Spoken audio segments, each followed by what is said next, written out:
Hello everyone, in this video I will show you how to enable or turn on dark mode on Twitter. So here I will go and open my Twitter.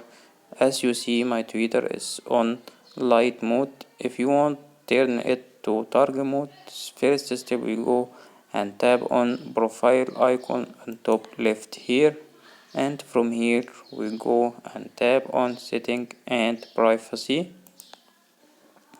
and from here we go and tap on accessibility and display, and from here we go and tap on display. From here you can see this option dark mode. If we tap on it, it will give you this option here.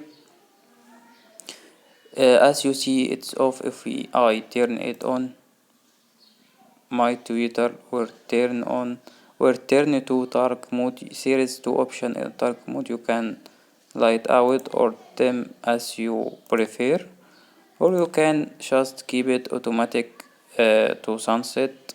You choose whatever you want from here. So thanks for watching. If this video helps you out, please like and subscribe to our channel.